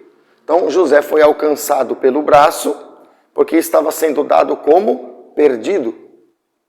Eu preciso mover o meu braço para pegar aquilo que a princípio eu perdi. Então você vê que até nisso Deus confirma Jesus na vida de José. Porque por ele ter sido dado como perdido, ele precisou da ação do braço de Deus para ser salvo. Porque ele estava ali um prisioneiro. Quem é que estava dando bola para ele? Ninguém. Mas Deus estava cuidando. Então ele foi perdido e ele foi salvo. Ele foi dado como morto e ele ressuscita quando os irmãos conhecem ele lá, quando ele está na honra de Deus. Então aquilo que se há de se perder em nossas vidas, que eu tenho aprendido assim com Deus. Quando Deus tira algo de você, aprende isso aqui. Isso aqui é fundamental para alguém que está me ouvindo. Quando Deus tira algo de você, que é dado como perdido, vai ter coisa que Deus Ele pode te dar de volta, mas vai ter coisa que não vai voltar para você. Como assim, pastor? Agora não entendi. Você perdeu uma certa oportunidade. Deus pode ser que nunca mais vai deixar você viver aquela oportunidade. José perdeu a juventude dele, de passar a juventude dele com os irmãos dele, com o pai dele. Dos 17 a praticamente os 30, esses 13 anos, José perdeu. Esse tempo não voltou mais na vida de José. Tem coisa que a gente perde que não volta mais. Ô pastor, mas agora eu não entendi. Porque quando Deus faz você algo ser perdido, quando Ele te salva, Ele te dá algo no lugar que é superior ao que você perdeu. Então aqui creia no Deus da restauração, mas creia também no Deus da restituição. Restauração é diferente de restituição. Restaurar é pegar uma coisa que está estragada e consertar aquela coisa. Restituir é Deus te dar algo que Ele permitiu você perder, ou que Ele deixou você perder, mas Ele não vai te dar aquilo que você perdeu, mas Ele vai colocar uma coisa no lugar que é melhor do que aquilo que você perdeu. Entende isso? Aqueles 13 anos que José perdeu, ele nunca mais recuperou. Ai, pastor, eu era assim no passado. Ai, pastor, mas eu queria que aquele tempo, que tal e tal e tal coisa voltasse para mim. Deus está falando para alguém aí, eu tenho coisa melhor, meu filho. Você perdeu os seus simbólicos 13 anos, eu vou te dar um tempo que você vai ver que o que eu vou te fazer na tua vida em 3 anos vai ser melhor do que 20 anos daquele tempo. Ah, irmão, Deus está procurando Josés nessa geração. Deus está procurando gente que consegue encarar as realidades espirituais para viver a promessa. Porque só ter a promessa, vou até escrever aqui. Se eu tiver a promessa, Deus está mandando eu desenhar. Se eu tiver a promessa, eu tenho um. Então com um, eu tenho a promessa. Mas não adianta ter um, porque se eu tiver um, nesse sentido, eu não vou ter Jesus. Eu preciso ter o 2. Que é o quê? Cumprimento. cumprimento da promessa.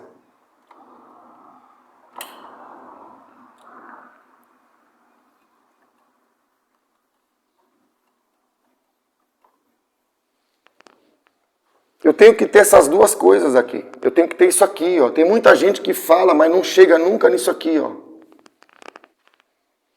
Jesus não prometeu que ia ressuscitar? Os discípulos não ficaram tudo atordoados quando ele foi pego para ser martirizado e depois crucificado? Os discípulos se espalharam. Acharam que ele não ia mais voltar. Quem sabe você está igual. Mas o Deus que fala é o Deus que cumpre. Você tem que mostrar para o mundo. Quando você vencer, não é só a tua vitória. Quando você vencer, você vai mostrar para o mundo e você vai ser um testemunho de que vale a pena ser de Deus. As gerações, as pessoas da nossa geração, melhor dizendo, elas estão esperando os Josés aparecerem. Porque é muita gente falando de promessa. Vou falar a verdade para você. É muita gente falando disso aqui, ó. Mas só fala disso aqui. É muita gente do blá blá blá. É muita gente que fica focado nisso aqui, ó. Aí ele não anda direito e ele acha que vai acontecer. Não vai acontecer. Tira o seu cavalinho da chuva.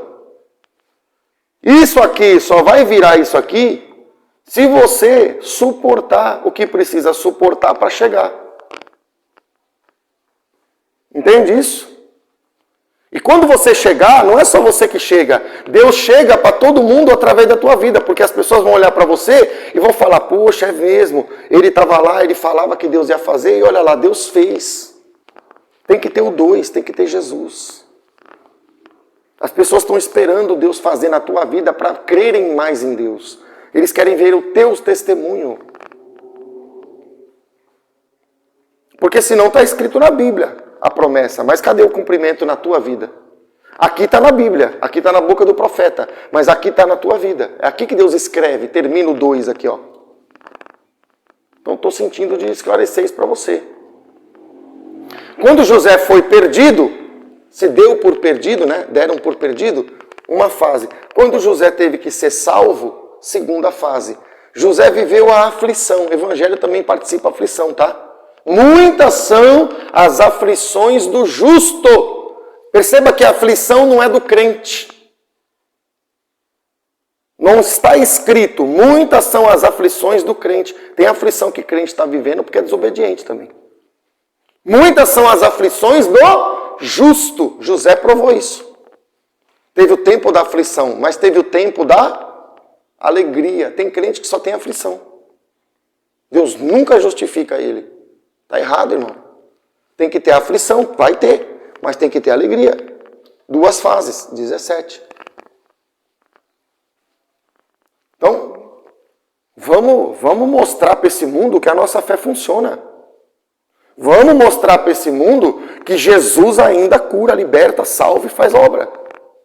Vamos mostrar para as pessoas que nós não estamos aqui brincando de igreja e fazendo de conta que cremos num Deus que é um Deus teórico. Vamos mostrar que o que Deus falou acontecerá e acontece na nossa vida para que as pessoas creiam.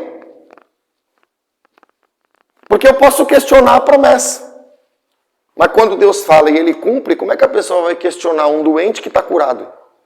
E com o exame na mão? Como é que a pessoa vai questionar uma coisa que a pessoa não tinha nada, Deus pegou e deu provisão para a pessoa, e a pessoa reconhece que ela não teria capacidade para alcançar e ela alcançou. E isso em tantas outras áreas da vida. Eu estou citando aqui 2 exemplos. Já que o negócio é 2, eu estou dando aqui, 2 exemplos. Então vamos mostrar que a nossa fé é de verdade, vamos mostrar que nós servimos um Deus vivo. Vamos mostrar que Deus é Deus. Agora não larga no caminho, não vai abandonar Jesus no meio. José tinha tudo para pular fora. José tinha tudo para negar Jesus. José tinha tudo para falar, dá licença, não aguento mais. Mas José ficou ali. Está entendendo? Então, importantíssimo entender isso aí. Vamos mostrar para essa geração quem é o Deus que a gente tem servido. Se é que a gente tem servido, né? Marcos, no capítulo 2, versículo 17, ele diz assim: tendo Jesus ouvido isto, respondeu-lhes: os sãos não precisam de médico, e sim os doentes. Não vim chamar justos, e sim pecadores. Então aqui nós estamos contrastando, né? Isso aqui é um contraste da realidade da nossa vida. Jesus disse que não veio chamar os sãos. Então a primeira coisa que eu entro, quando eu entro no Evangelho, eu vou até escrever isso aqui, vou escrever para nos ajudar a entender. A primeira coisa que você precisa assumir quando você entra no Evangelho, para você que ainda não é do Evangelho, você que quer entrar no Evangelho, você tem que assumir isso aqui, ó. Quando eu venho para Jesus, eu venho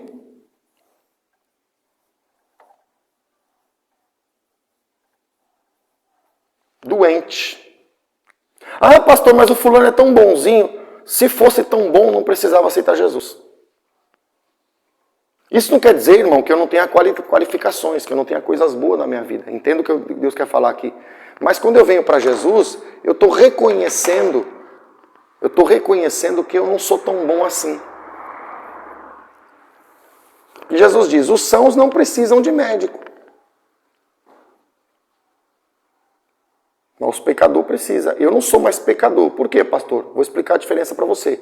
Porque o pecador, ele vive na prática do pecado. Quando eu venho para Jesus, eu entendo que quando Jesus entra na minha vida, eu ainda vou pecar, mas eu vou pecar menos. Pecado grosseiro eu vou abandonar. Se eu bebia, não bebo mais. Se eu prostituía, não prostituo mais. Se eu traficava, não trafico mais. Se eu roubava, não roubo mais. Então eu vou deixar de ser pecador. Eu vou pecar. Eu dou um exemplo assim. A pessoa, quando não tem Deus, ela é um padeiro. Ela faz pão todo dia. Então cada pão que ela faz representa um pecado. Quando ela vem para Jesus, ela deixa de ser padeiro. Ela até faz pãozinho de vez em quando. Ela até erra, peca.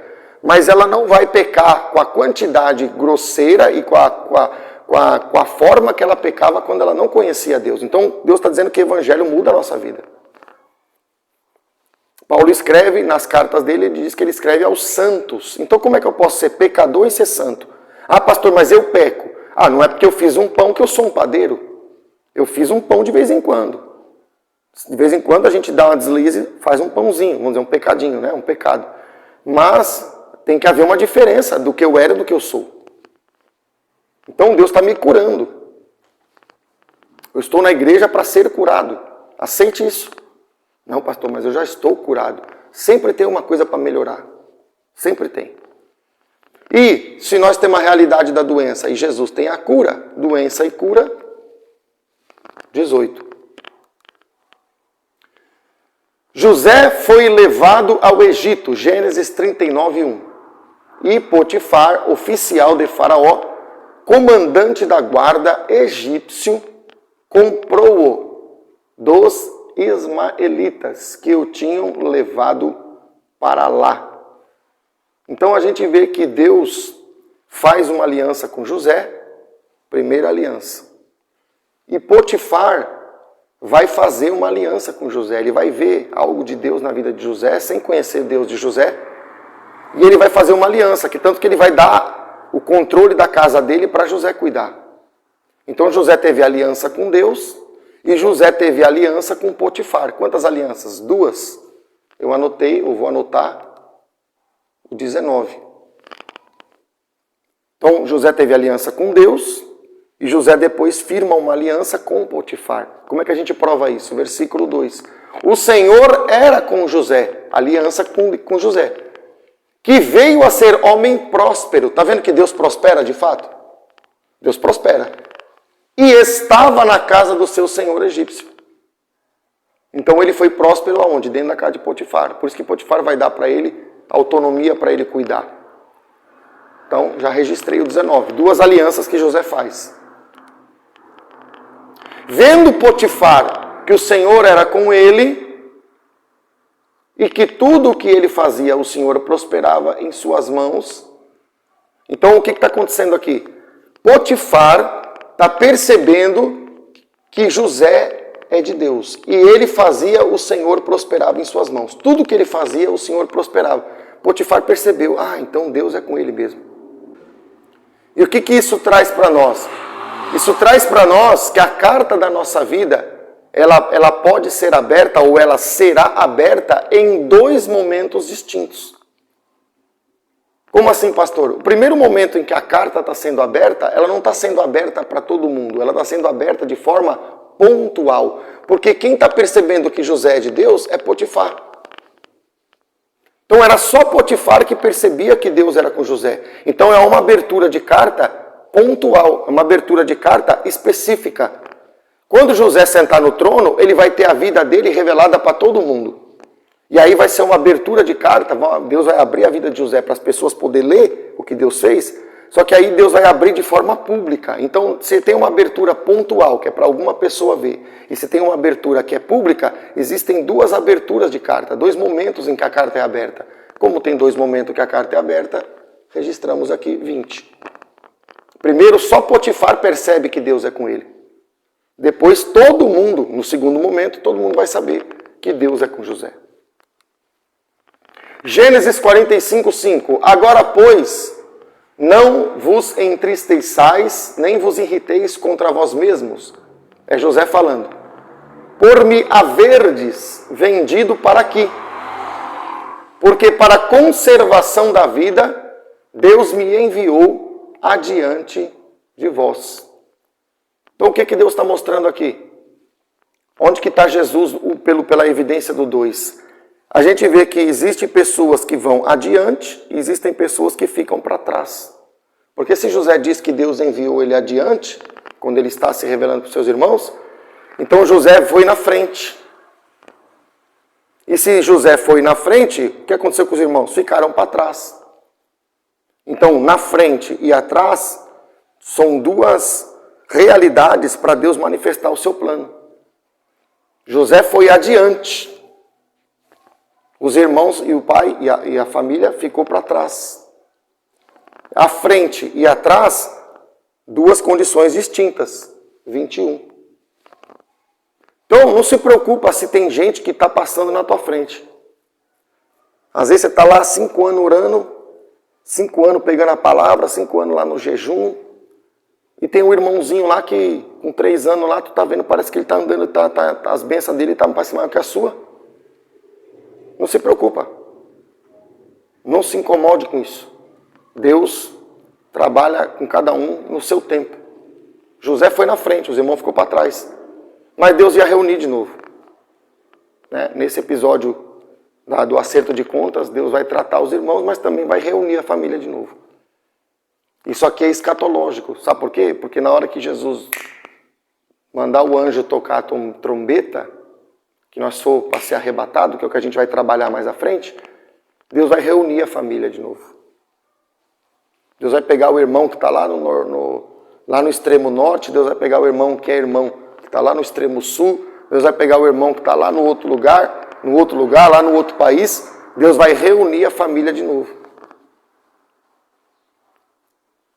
A família se reúne aqui, mas ela não se reúne total. Né? Tem a igreja minha, tem a igreja do outro pastor, tem a igreja do fulano. Então a família está junta, mas está separada, porque nós não estamos na união de todos os cristãos fiéis. Mas no dia que a trombeta tocar, a igreja pequenininha vai se unir com a grande. A grande congregação vai se unir com a congregação lá do interior. A família vai se reunir de novo. Oh, glória a Deus! Aleluia! É isso que nós estamos esperando. Está vendo que eu já estou entrando um pouquinho na escatologia, pelo texto está dando uma abertura para a escatologia. A família vai se reunir de novo. É esse o nosso intuito, nossa promessa maior é essa. Então, registrei 21, né? Adiante e atrás. Gênesis 39, 5. E desde que o fizera mordomo de sua casa, e sobre tudo o que tinha, olha Deus engrandecendo José na casa de Potifar, né? Dando controle para ele. O Senhor abençoou a casa do egípcio por amor de José. A bênção do Senhor estava sobre tudo que tinha. Assim em casa como no campo. Olha que interessante. Olha Deus em Jesus de novo. A bênção estava em casa e a bênção estava no campo. Se está na casa e se está no campo, está em 2 lugares diferentes. Se está em 2 lugares, 22. Gênesis 39, 6. Potifar, tudo o que tinha confiou às mãos de José, de maneira que, tendo-o por mordomo, de nada sabia, além do pão com que se alimentava. José era formoso de porte e de aparência. Então a primeira coisa que a gente identifica Jesus. Ele não sabia de nada. Não sabia de nada. Além do pão. Então o Potifar ele sabia do pão, mas do resto ele não sabia. Então tinha coisa que ele sabia, que era o pão, e tinha o resto que ele não sabia. Então sabia e não sabia, tinha duas realidades que Potifar estava experimentando. Ele sabia do pão, disso ele sabia, mas do resto dos mantimentos ele não sabia. Então se ele sabia e de uma parte e não sabia da outra, o saber e o não saber, duas realidades. Anotei aqui 23. Então isso trazendo para a nossa vida, tem coisa que nós precisamos saber. O que eu preciso saber? Eu preciso saber do pão. A palavra que é pregada, eu preciso saber o que Deus está querendo falar. Aquilo que Deus me dá para comer, eu preciso saber por que Deus está me dando para comer. Por que aquela mensagem foi pregada? Você tem que orar. Ah, pastor, eu nunca tive essa prática. Então você está perdendo. Porque quando a palavra é pregada, irmão, Deus está falando. Se é um homem de Deus, né? Então eu tenho que pegar aquele pão e eu tenho que mastigar bem aquele pão. Não é só ouvir no culto e está tudo bem. Eu tenho que levar aquele pão para casa e continuar mastigando ele. Orar em cima dele. Pastor, eu nunca orei em cima de mensagem nenhuma. Pois é, você podia ter feito isso, então aprende hoje. Porque aquela mensagem, ela vem com um objetivo. Quando eu oro em cima daquilo que Deus falou, eu tenho base para Deus operar ainda mais. Quer dizer que Deus pode operar no culto em dois momentos. Ele pode operar no culto e depois ele pode operar depois do culto. Olha o 2 aí. Então, do pão eu preciso saber. Agora, tem coisa que Deus faz na nossa vida que a gente não sabe. E por mais que a gente tenta entender, a gente não sabe. Eu sei o que Deus me revela, mas tem coisa que Deus não me revela. Tem coisa que Deus mostra depois que Ele fez. Quando Jesus cuspiu ali na terra e fez lodo, naquele momento o cego não estava entendendo por que Jesus estava fazendo aquilo.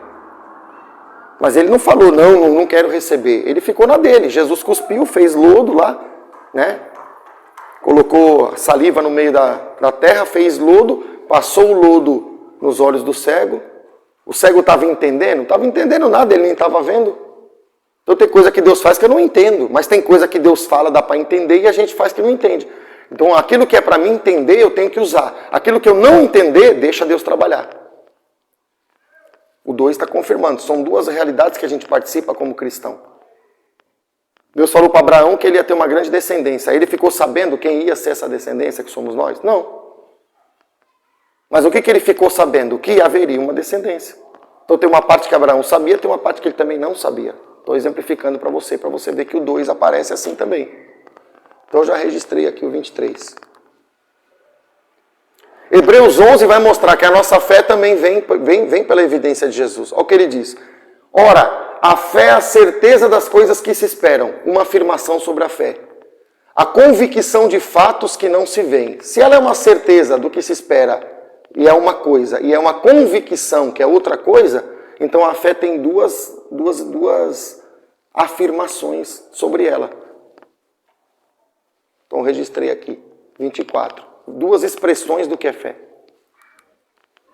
Versículo 6, 39, Gênesis. Potifar, tudo que tinha confiou às mãos de José, de maneira que, tendo-o por mordomo, de nada sabia, além do pão com que se alimentava. José era formoso de porte e de aparência. Então José era formoso de porte, ó, é uma característica de José, e José era formoso de aparência. Porte e aparência,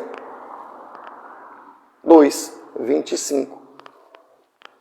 E aqui a gente entende, irmãos, que a revelação que Deus tem nos dado é que quando José é formoso de porte, porte fala de peso. Ou seja, ele era grande. Deus quer que a gente seja uma pessoa de peso no reino. Como que é uma pessoa de peso? Uma pessoa que ora e que Deus trabalha. Uma pessoa que dá uma palavra e que Deus cumpre. Isso é pessoa de peso. Pessoas de peso no mundo natural são pessoas que têm uma palavra que tem influência. Deus quer que a gente seja uma pessoa de porte no mundo espiritual. Você pode às vezes não ter o reconhecimento, às vezes, de alguém secular. Mas você tem que ser alguém que no mundo espiritual faz diferença. Isso é ser uma pessoa de porte. E o que é uma pessoa de boa aparência? Será que a boa pessoa de boa aparência é usar o perfume da Avon? Não. Deus está dizendo que uma pessoa que tem boa aparência, no sentido espiritual, é uma pessoa que Deus modelou a sua vida. Que Deus, nós não somos o vaso, Deus modela o vaso. Quando Deus modela o vaso, significa que Ele está dando forma para o vaso. E quando Ele modela bonito. Então, a beleza que Deus espera ver em nós, não é essa beleza estética. Claro, você vai para o culto, você se arruma, põe um perfuminho, bota uma roupa boa, né? A gente vai para uma festa. Não vou para uma festa com uma roupa feia. Eu já expliquei isso na primeira lição. Mas o que Deus está falando que a beleza que Ele está precisando ver em primeiro lugar é a beleza dele ter trabalhado na minha e na sua vida, a modelagem do vaso. Então por isso que José tinha porte, tinha peso e José tinha boa aparência, tinha sido trabalhado por Deus. Então até agora 25 revelações de Jesus. João capítulo 5, versículo 37. O Pai que me enviou, esse mesmo é que tem dado testemunho de mim. Jamais tendes ouvido a sua voz, nem visto a sua forma.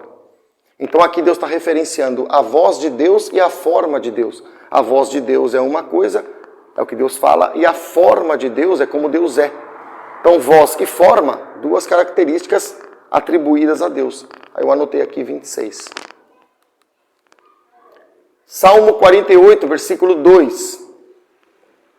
Seu santo monte, belo e sobranceiro. Então o monte é caracterizado como belo e sobranceiro. Então se ele é belo e sobranceiro, 2. 27 aqui. E a alegria de toda a terra.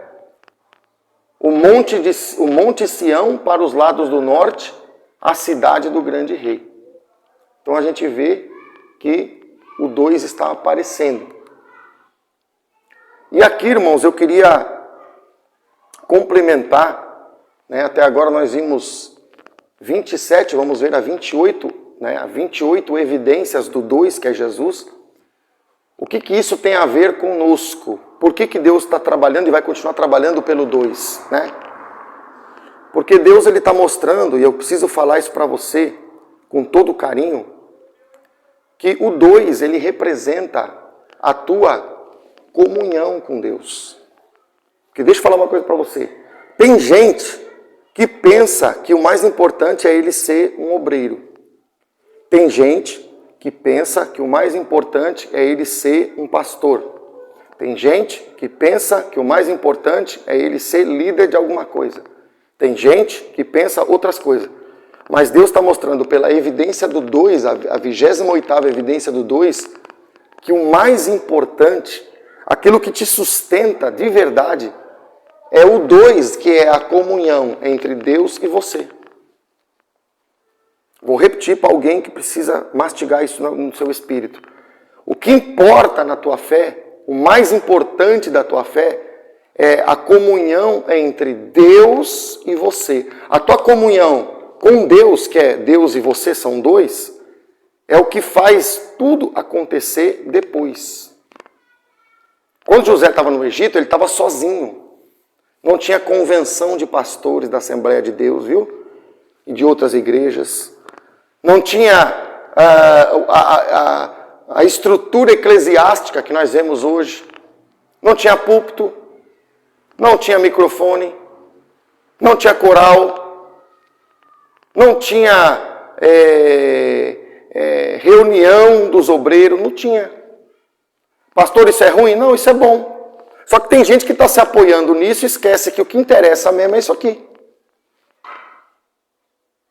Eu ensino para as minhas ovelhas. Eu falo, vocês precisam aprender a adorar a Deus. Vocês precisam descobrir Deus. Porque uma coisa é eu falar. Outra coisa é ele ter a experiência e aprender com Deus. Claro que o pastor, o líder, o obreiro, ele tem o seu papel de importância. Não estou tirando aqui, porque a Bíblia mesmo declara os ministérios e tudo. Mas o que eu estou falando é assim, ó. A gente precisa fazer as pessoas descobrirem Deus. Porque eu tenho percebido assim, que nosso meio, Tem muita gente que vai na igreja há anos, mas nunca teve uma experiência com Deus. Ele é legal, ele dá a paz do Senhor, ele é uma pessoa que aparentemente é humilde, ele tem boas qualificações, ele é uma pessoa benquista no meio. Tudo isso é bom, tudo isso é ótimo. Tudo isso é coisas maravilhosas. Mas o que adianta tudo isso se eu não tiver isso aqui? Você está vendo por dentro da palavra, não estou falando de outra coisa, estou falando da palavra de Deus. Você está vendo por dentro da palavra que tudo que Deus estava fazendo é porque Jesus estava ali. Você precisa se identificar com Jesus, você precisa descobrir quem é Jesus. E para descobrir quem é Jesus, você precisa ter um a sós com Ele. E aí entra também a questão até da oração, não só da oração, mas da oração também. Como é que eu vou ser íntimo de alguém com quem eu não converso? Ou com quem eu não me apresento na presença dele? Na hora que a trombeta tocar, você vai ver que o seu cargo não vai respaldar, você vai ver que a sua influência não vai respaldar, você vai ver que nada vai respaldar. O que vai respaldar é a história que Deus tem escrito na tua vida e o que você tem dado para Deus. Porque o cuidado de Deus na vida de José prova isso. Não tinha ninguém ali para cuidar de José. Ele não tinha apoio de ninguém, ele estava sozinho. Às vezes você fica só na caminhada, você pensa que Deus te abandonou. Não, é Deus dizendo, vai ficar só das pessoas, para ver se você aprende que eu quero falar contigo. Eu quero me apresentar para você. Eu quero que você me conheça, né? Melhor dizendo. Porque, irmãos, tem muitos crentes assim, ó. A Bíblia diz, né? Não é eu que estou dizendo, não é eu estou inventando isso. Jesus disse que nós temos que dar fruto. Nós temos que dar fruto. Jesus amaldiçoou uma árvore porque não deu fruto. Eu não quero ser um pastor de uma igreja onde tem crente amaldiçoado. Pastor, mas se ele é crente, ele já é abençoado. Mas se ele não der fruto, Jesus pode amaldiçoar ele e não subir. Tem que dar fruto. Eu não estou falando que ele vai ser famoso, que ele vai ser isso, que ele vai ser aquilo. Eu não sei o que Deus tem na vida da pessoa. Mas eu tenho que fazer com que o meu exemplo, aquilo que eu falo, que eu prego, né? Eu sei que eu também sou falho, mas aquilo que eu possa instruir a pessoa, para Deus apresentar-se para ela descobrir Deus. No começo a gente encaminha, que nem uma ovelhinha, a gente leva para o curral, leva para o redil, mas a ovelhinha tem que aprender que existe o sumo pastor. E quem é o sumo pastor? O Senhor Jesus. Eu fico feliz quando eu vejo que uma pessoa está descobrindo Deus. Ela não está descobrindo a minha placa da minha igreja, ela está descobrindo Deus. Quando ela está tendo experiência com Deus, quando ela chega na igreja lutando porque ela está indo para Deus, ela está passando luta. Pastor, mas você está feliz porque a tua ovelha está tendo luta? Muitas das vezes eu estou feliz não é porque ela está tendo luta, mas é porque se ela está tendo luta, é porque o inimigo está vendo que ela está indo para Deus e o inimigo está tentando se meter para impedir. Porque o inimigo não chuta cachorro morto, quem não dá fruta ele não apedreja. Eu quero que as pessoas entrem no evangelho verdadeiro, genuíno, porque a trombeta vai tocar. E se tocar e não estou preparado, e as ovelhas que eu apacentei, a culpa vai ser minha. A culpa vai ser sua. Porque eu já tive líderes de igreja que não foi bom para mim. Eu vou falar aqui, não vou citar nomes. Que eu via que não é um pastor, não é. É um líder de setor, desculpe. Líder de setor. Porque ter gente ao teu comando não significa que você está apacentando. Significa que você dá uma ordem. O prefeito é autoridade sobre mim. O que ele sabe da minha vida? O governador aqui no estado que eu estou é governador sobre mim. O que ele sabe dos meus problemas? Ele tem autoridade sobre milhões ou sobre milhares, mas esse não faz dele uma pessoa que está cuidando de mim. Estou provando para você pela questão política. Então, às vezes, as pessoas enganadas estão pensando que, porque tem autoridade sobre pessoas, ele é um pastor, ou ele é um líder que Deus se aprova. Nananina, não. Você tem que procurar ver se a pessoa está crescendo, se a pessoa não está tropeçando. E se você tiver de Deus algo para corrigir aquele tropeço, você tem que fazer. E também fazer a pessoa crescer. Porque tem gente que apacenta para ele. Não sei por que eu estou falando disso, irmão. Deus, né, já ia encerrar, mas Deus está mandando eu falar. Ele apacenta para o seu ego ficar feliz. Eu vi muitos líderes assim, aqui em Rio Grande. Quando ele tá, todo mundo puxa, quando ele é o centro, quando tudo volta-se para ele, do jeito que ele quer, ele está satisfeito. Ele não está preocupado se o irmão está vencendo, se o irmão está conquistando mais espiritualidade, se o irmão está progredindo. Às vezes ele vê que você tem de Deus e ele faz de tudo para você não expressar. Ao invés dele trabalhar para o reino, para que as coisas aconteçam, ele vê que tu tem um talento, ele te poda. Eu vivi isso. Por mais de um líder. Aí eu peguei e falei, Jesus, eu não vou ser assim não. Eu quero ser o oposto disso. A gente apacentar e ver que as pessoas estão dando um outro trabalho aqui, né, que chama-se Manual do Pregador, e a gente vê que as pessoas começam a se desenvolver, dando os seus primeiros passos, né, a gente procura ajudar no que a gente acha que é pertinente. E a gente vê que os ministérios começam, claro, tem as lutas, tem a dificuldade, tem um momento que o inimigo tenta cegar, tudo tem batalha, mas a gente vê que desenvolve. E a gente, nas gerações aqui agora que a gente tem vivido, antes desse momento, dessa última geração antes do arrebatamento, a gente via gente que passava 30 anos dentro de uma igreja e não sabia o que estava fazendo ali. Desculpa, mas eu vou falar. Sei que vai ter gente aí que não vai gostar, mas eu vou falar, não estou nem aí, meu compromisso é com ele. O que eu estou pregando aqui? Ensinando? 2. Na minha comunhão com ele eu descobri que se não for para ele não vale a pena. Se não for para conhecer esse nome, se não for para conhecer esse Senhor aqui, ó, é Ele que é o dono da minha vida, é Ele que é o dono da nossa vida, é Ele que vai fazer na minha e na sua vida. Você precisa descobrir Deus. Te apresentaram, quem sabe, uma religião. Não estou pondo o nome, não quero ser antiético, né? Não estou falando de ninguém, mas ao mesmo tempo estou falando no genérico. Te apresentaram uma denominação, desculpa. Me mostra uma denominação dentro da Bíblia. Que Deus falou que aquela era de Deus. Deus não tem só um povo, Deus vai reunir quem for os fiéis. Então nós precisamos, se nós queremos ser o que Deus falou que quer que a gente seja, a gente tem que investir, a gente tem que descer na olaria de verdade, a gente tem que descer na oração, descer no jejum. Aqui na igreja a regra de fé nossa, descer na palavra, vir para o culto, irmão. Aqui no nosso ensinamento, a gente dá 2 horas, 2 horas e meia de palavra, todo culto de ensinamento.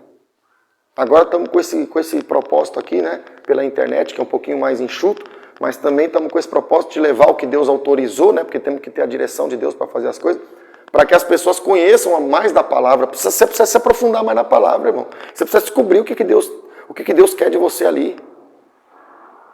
Outra verdade, né, não sei porque eu estou falando isso, mas vamos deixar Deus vai guiando, a gente vai dando. Nós que somos pentecostal, nós precisamos dos dons do Espírito Santo. Meu Deus do céu, está na Bíblia. São 9, irmão. A gente vê dos 9, na grande maioria a gente vê 1 ou 2. E olhe lá. O irmão que revelou, que é o dom da palavra do conhecimento, ele tem esse nome na Bíblia, né? Que ele revela o que está no interior das almas, que chama de revelação, mas na verdade a palavra do conhecimento seria. E o batismo com o Espírito Santo. Tá aí os outros dons. Não, porque eu sou pentecostal. Mas cadê os outros dons? Então, nós estamos falhando. Nós não somos tão bons assim. Jesus disse que ele veio para os doentes. Então, ainda que nós já sejamos melhor do que os incrédulos, nós começamos a perceber pela Bíblia que falta. Nós temos que ir para frente, temos que progredir, temos que ganhar alma. Mas não adianta ganhar uma alma e não educar ela, não levar ela para o caminho. Né?